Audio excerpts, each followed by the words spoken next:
Hey there, Sheryl here. It is an extremely special day. I am so honored and glad to be here with Kelly Nagel, President and GM North America for Jabra. Kelly, thank you so much for taking a little time out of your incredibly busy schedule. Well, Cheryl, I'm so happy and honored to be here with you, and I'm more than happy to do this with you and take the time. It's really important to me. So thank you. Of course, and I can't wait to jump in and really understand and break down how you have led such an incredible team during an incredible time of disruption, and not only in 2020, but you really came out of the gates in 2021 strong, and you guys are still going. So I can't wait to hear your wisdom on that. But before we jump in, I want to know a little bit about how did the younger Kelly, and like we said earlier, you're still young, but I mean the younger impressionable Kelly, let's say that impressionable age between, 6 and 16, let's say, what either propelled you to greatness or really knocked you back a few and on your heels and made you think it's going to be different for me? Which one was it and what inspired you?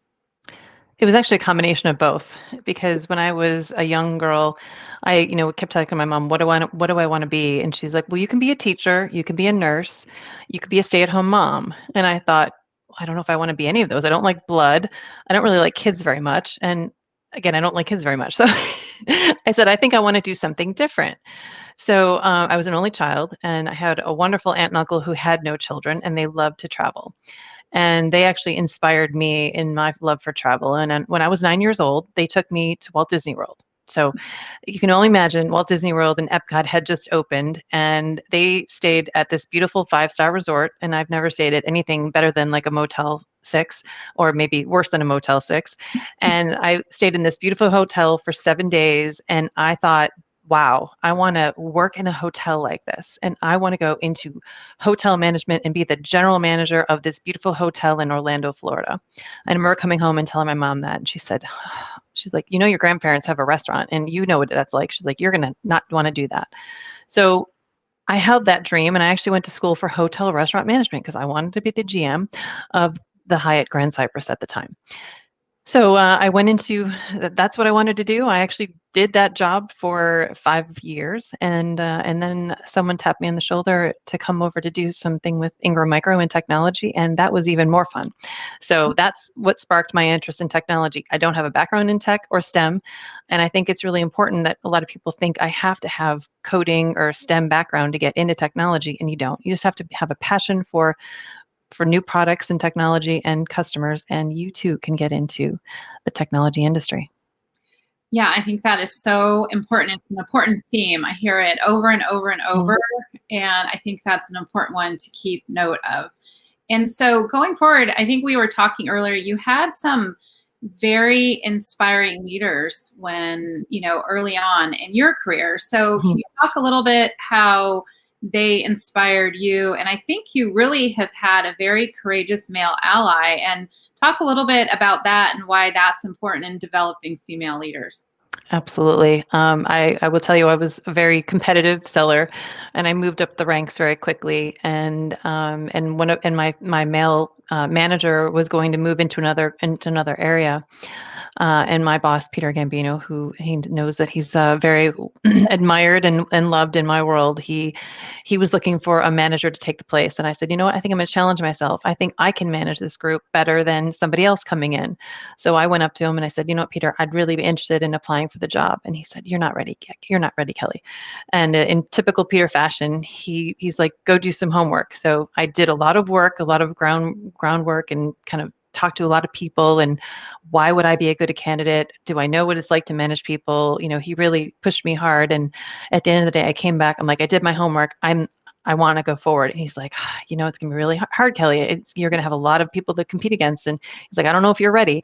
So he pushed me to go further and do more research, more homework, and really challenge myself. And by the time I actually got through the interviews, there was no way he was going to choose anybody other than me. So I went and got allies of all the other managers and directors who were in the hiring process. And they basically told him, if you don't hire her, we're going to take her from you. So you better hire her. And I have to say, to this day, I always thank him for choosing me and for pushing me. And he always said, Don't be afraid, Kelly. Raise your hand, take the challenge. You're not, they're not any better than you. The person going for that job, there's no reason why you can't do it. And I think having those allies and having, whether it's a female ally, male ally, just you need to have those allies and sponsors who are going to talk about you when you're not in the room and promote you. And he was definitely one that did that for me. Yeah, so that is so important. So what I extract from that is don't be afraid, Hmm. and a lot of times really pay attention to your gut, because I think Yes. sometimes your gut is a lot more more more correct than your mind, before you get that involved in it. And did you and Peter just how did he become a real advocate and sponsor? Did you seek him out? Did he seek you out? Was it luck? He became my boss when I always say career journeys don't always take a linear path. They go over bumps and valleys, and you make a U-turn. You might take a left at the wrong. You might go down a dead end street. But I actually was a part-time stay-at-home mom, and I and I was working 2 or 3 days a week. And he transferred into my group, and all of a sudden he's like, wait, you only work part time and you do how much work? And he just recognized my passion and that I really wanted to go further, and that at some point I was going to come back full time. So he's like, when are you going to come back full time, Kelly? So he recognized that in me, and I think he immediately took me under his wing, and he did that with. I wasn't the only one. I'm sure if you ask anybody who was a Peter Gambino disciple, there's many of us. So he was just really what I call a nurturer, and someone who just paid it forward with so many of us.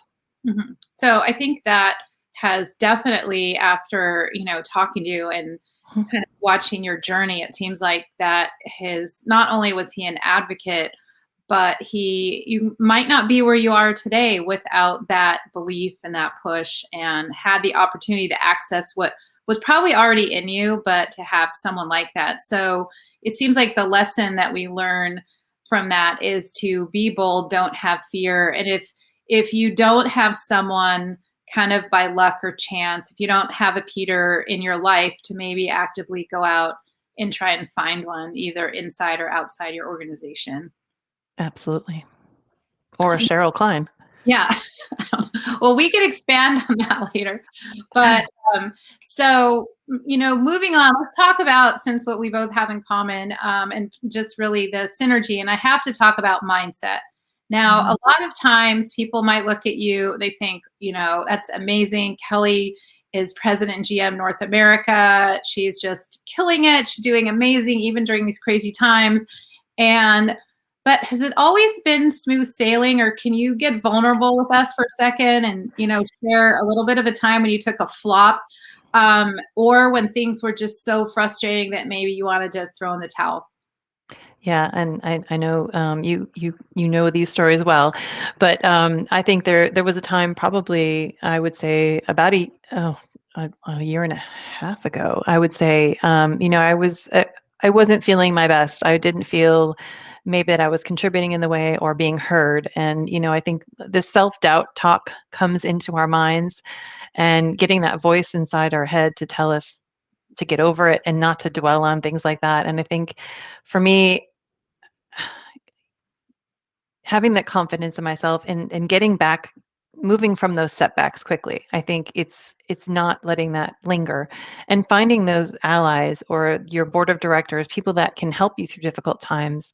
And I just encourage everyone to have those people that, on the lifeline call, hey, I have an SOS, and people that will respond during that, because we all need people that can build us back up, and we need to not beat ourselves up, which I know so many women do. You dwell on something and we can't get past it. So you really need those people that will help bring you up and lift you up and be there for you. And then you need to be your own cheerleader. And really, I think about I have so many things across. Cheryl will be happy. I have so many post-its along my monitor with sayings and things that remind me about who I want to be and how I want to lead, and how I want to feel at the end of the day, at the end of the week, at the end of the year. So just remind yourselves that how do you want to feel at the end of it, and get past the negatives and stop the self-doubt talk, and really remember the mountains that you've climbed and the successes that you have, and sound the bell when you have those successes, because so many times we don't we don't feel like we can brag, or we don't want to do that, but you have to have your brag book, write down all the great things you did and tell them to your boss, to your peers. Share your best practices. We all learn from one another. And I just want to say that I'm feeling more confident in my business and just in our organization. And I'm so thrilled at the work that this team has done and how we've come through really difficult times. Mhm. Yeah, and that is so incredible. And let's just take a second, because I think it's safe to say, and you can correct me if I'm wrong, that you've always felt pretty confident about your ability, even hearing your stories from, even in your earlier days. And also, probably safe to say that you felt confident leading your teams. But sometimes it gets really challenging leading having global peers Mhm. and having the leadership that is not based in the United States. And so, can you share a little bit about what's changed for you in the last year and a half, and how it's not just benefited you, but how you've transformed and how it's benefited everybody, and Jabra as a whole? I think it's been around storytelling and how we communicate, because we're talking with people from different backgrounds, different languages, and so often we speak things that are native to our region or our industry. And I will say an example was I got to present to our board of directors 6 months ago, I think it was, and thought about how did I want to leave that conversation and that encounter, and what did I want them to leave with, and how did I want to portray the story and talk about the success that the team has had in North America, and really celebrate the wins that we've had, and the journey that we've been on. And I took time of preparing for that presentation and talked to many different stakeholders, and I presented it to different people in different regions to understand how it, because we've got people from Spain, Denmark, China, Switzerland, all across the world that are part of the board. And I wanted to make sure I had different cultures that were listening. And does this make sense? And is there something I need to elaborate on? And it was so thrilling for me to walk away with our chairman of the board saying the story was so well told, and I made it easy to understand. And so the homework and the work that I did to put into that presentation really paid off. So I was able to share the success that the teams had in North America, have the board hear about it, and also talk about the future growth and what we need to be successful. Yeah. And so, if people could just listen and follow you by example, really, and get over the idea that kind of tooting our own horn is bragging. It's not bragging. Mm-mm. It's enlightening, and it's helpful, because you bring something very unique to the table, as does your entire team. And it's almost like we're doing a disservice if we don't talk about what we're passionate about, what we've achieved, what we love doing, what we see happening in the future, because that way other people can chime in, they can contribute, they can lean on us if they need to. And so and it's not always easy. Like, I'm sure you can attest to the fact that if you're not used to it, it's absolutely not easy speaking up in a board meeting or any meeting for that example, but you've really seen the rewards of that. And so that is really amazing advice. And thanks for, sharing the perspective. Mhm. So, going into, now that we're well into Q2, the second half of the year is, coming upon us quickly. And there's a lot of exciting things happening, at Jabra. And it's exciting. You guys had your sales kickoff recently, which is exciting. But I think a lot of companies have this challenge too. Like, everybody gets excited, but then you got to do the work. So what are you doing to plan for this? So, well, two questions. What's coming that's exciting Mhm. that that you're able to share right now? And then how are you positioning your teams to really, you know, not feel like the first half of the year last year was a sprint, but really think that it's a marathon as you transition into really, um, doing well and doing incredible in the video market. Yes. So we do have some really exciting things coming second half, and We just announced two amazing new video products that we're going to add to our portfolio. So now we have an entire family. We've the original Jabra Panicast, which I'm streaming live on today with you, and then we'll have the Panicast 50, which is an all-in-one unit that will be great for huddle rooms, small rooms, and meeting room and medium-sized rooms, and that'll be available come June. And then in August, we're going to be releasing our Panicast P20, which is a personal camera, which is going to be something that is not on the market at all. And it's really cutting edge AI technology. And it lets you really be seen crystal clear. And the one thing I get asked a lot is, I'm planning my return to the office. What do I need for my team to be successful? So we've all been accustomed to being on video over the last 14 months, and we're used to communicating that way. And now maybe some people will be in the office, some people will still be remote or working from a different location.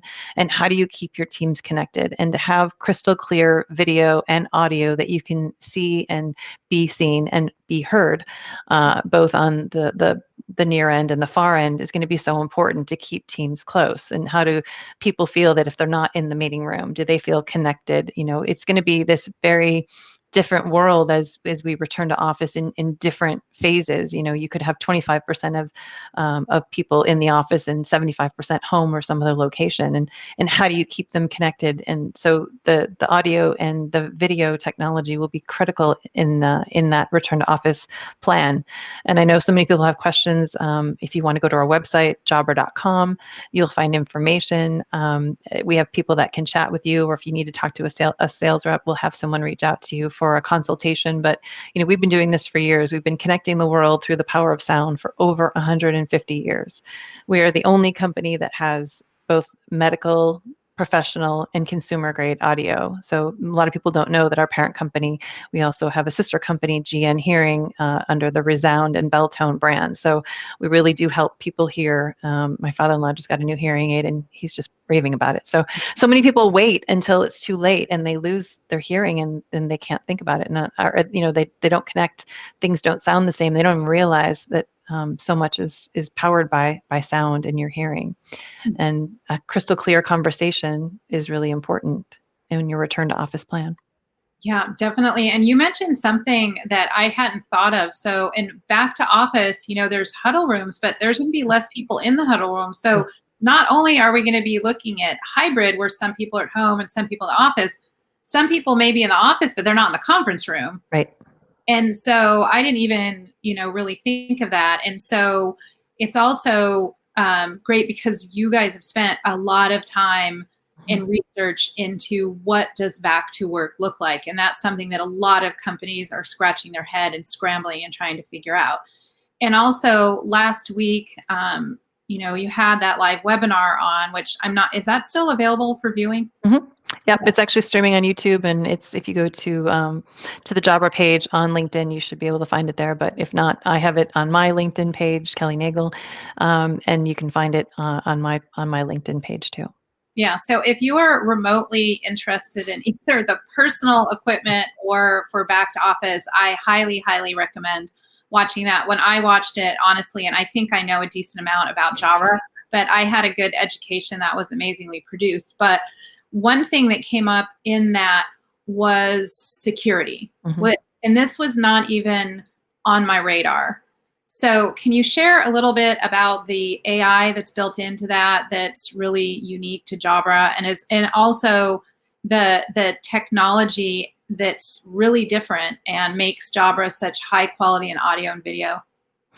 Yeah, so the processing is done on the camera, so it's secure and people don't know. And I'm not, Arangza, the founder of Altia Systems and the head of Jabra Video, he tells the story much better than me. But you think about what's going to be needed to power us through this next phase, and especially keeping people safe in conference rooms. Our 180-degree field of view is perfect because you can see the entire room, and it has people count technology. It doesn't have the faces, so they blur out the faces, but you can see how many people are in the room to keep people safe.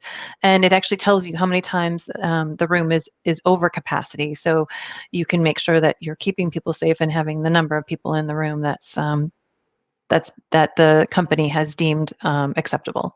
Mm-hmm. And it looks like there's one question from a fan club. Jabra, I don't know if you knew that you had a Jabra fan club. I did not.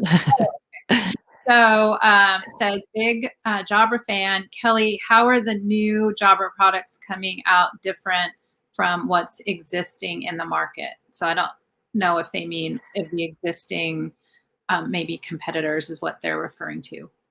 Yeah, if you're talking about the video products, I mean, these really are new. We always say we're reinventing the video, the collaboration space and the meeting rooms. And I would tell you I'm an inch deep and a mile wide. And if you want to get technical, I'm not the right person. But I would suggest to go to our website and you can read all about the Panicast, the new Panicast P50 and the P20. But we really have combined Jabra's amazing audio quality with the beaming speakers. And again, I'm going to tell you something. I'm not a technical person, but I'll tell you the audio quality is spectacular, and the video quality is something you've never seen. So there's more specs and text and specs there on the website, and there's some videos. So please feel free to go to jabra.com, and all of the new products are featured there. Mm-hmm. And then what about the audio? Like why, forgive me if this is a pedestrian question, but why does world-class audio matter, especially now, and considering too that, let's say, selling, people aren't going to be selling like they were. A lot of selling may remain this way. So why does world-class audio matter? So many times people, I'll talk to someone and I'll be wearing a headset or using one of our speaker phones, and people, they don't always ask, how do I sound? They may hear me, but they don't realize that the audio quality that they have is not good. And as you're working remotely from home, whether you have a barking dog or if you have a child that needs help, or the Amazon truck has come for the fourth time today and your doorbell is ringing and then that causes the dog to bark. Having passive noise canceling on the microphones, you can have clear conversations. I was on the call with my team and I had our Engage 75 wireless headset and I had the windows open because it was actually a sunny day in Buffalo and warm. Who knew? And the lawn cutting service is out. And I'm like, oh my gosh, I'm so sorry. They're so loud. And someone's like, I can't even hear it. And I forget that our audio quality and the noise canceling on the microphone is so good that you don't hear that. You don't hear the doorbell or the dog barking. So it's really important. And especially as we're working, whether it's home or remote or a coffee shop, or, once we do start traveling again, having that clear conversation and to be heard, to hear and to be heard is going to be so important. Yeah, no, I agree. I agree 100%. I've seen that happen, and I've seen the frustration of noise and distractions and deals falling through, and the frustration that comes along with that. And so that's really, really important. So as we wrap up, what is something that you would like to leave everyone with? I know that you are a big proponent and advocate for empowering women in technology and women in the workplace. Is there something that you can leave us with, either with Jabra or something that we can do to create a more inclusive workplace? Yeah, I think so many people ask me this question is, how do we get our number of female talents in my company, or what have you done at Jabra? And I said, well, we've created an atmosphere, a collaborative atmosphere. We founded, I was actually one of the co-founders of our Jabra Women's Network, and now it's our Women's Network at GN. We've incorporated it across all of our businesses, and having a great bench, a place where people can go for networking, mentoring. It's really important that it's not all about finding the talent and bringing them in. It's about making them feel included, right? We talk about inclusivity and how do we make people feel like they're welcome. And I mean, I really have to say we've got a great culture at Jabra. I'm super happy and proud of the team and the work that we've done to create that culture. And we've just formed our second ERG, Black at GN. And again, it's how do we do more within our company to really find talent, bring them in, and keep them. And we want to do more and support one another. And I think it's really important when you think about how you support employees, how you make them feel welcome, how their voices are heard. That's just a very important piece to me, and part of the legacy I want to leave behind. I want to be I'm a fierce advocate for diversity and inclusion. I do this. I mentor many, many people, whether they're college age, young women, men, going up to the end of, or I should say, the sunset of their career. I mean, I think it's just, for me, I'm always about I'm happy to help people, and I want to see them be successful and leave their legacy behind. Yeah, and I think that that kind of parlays into and is a good segue into the name of the talk that we're talking about today, and that's how to really empower teams, high performing teams during disruptive times. So it's probably, not just for the Jabra Women's Network, but I think it's safe to say to make sure your teams, and there's something intrinsic that you really Mhm. light up in people, and I think that when people are really heard and feel valued. So can you just speak to that a moment and shine a little bit of light or shine a couple takeaways or tips for people leading teams going to the second half of the year to keep everyone motivated, on point, and really wanting to move forward? Yeah, you talked about we just had our sales kickoff and we had to do it virtually for the second year in a row. And I was talking to someone earlier today, and I said one of the most fun things we did was we sent everyone a box of Legos and had them create something with the Legos and send pictures in. And it was really fun challenge. And who doesn't love Legos? And we actually had little Jabra women and little blue parrot men Legos that we sent with everybody. We had like over 450 entrants that people submitted, and I think it's keeping people connected and having to, doing fun things or things that are out of the box that help people connect with others, because connecting when we can't be together is really one of the most challenging things. So finding fun in different ways. I mean, people are probably happy houred to death. Let's do a virtual happy hour, or let's do a virtual game day. We actually had a superhero event where we dressed up as superheroes as part of our kickoff. So it's finding different ways to keep people connected, and I think just understanding that people are all going through different things, and to embrace them. Mental well-being is a key topic right now, and I think we keep talking about how do we help our employees as we're going in 14 months now of being remote and not being with one another. I mean, everyone's chomping at the bit to get together, and I've kind of said, well, it's coming, but I want to keep people safe. And my biggest piece is, Sheryl, I'm always worried about our associates, and I want to keep them safe and healthy and bring them back in a good way that will keep everyone and their families safe and healthy. Mhm.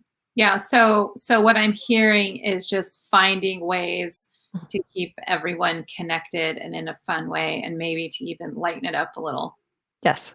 Yeah. Dress up like Wonder Woman. That's always fun. Yes, exactly. Who doesn't like doing that thing? I've seen the Legos on LinkedIn. Those are cute. I wanna know where to get some of those. But anyways, well, thank you, Kelly, so much. And again, if you are interested in any of these products that Kelly has been talking about, they're not just products. I really look at them as tools and resources for human connection, Mhm. for relationship building. And I think as we move into the new normal, whatever that is, especially this fall, these products are going to make a world of difference in people's personal and professional lives. So, Kelly, thanks so much for sharing your gems of wisdom. I look forward to following you and all of the amazing things that Jabra's doing. Thank you, Sheryl.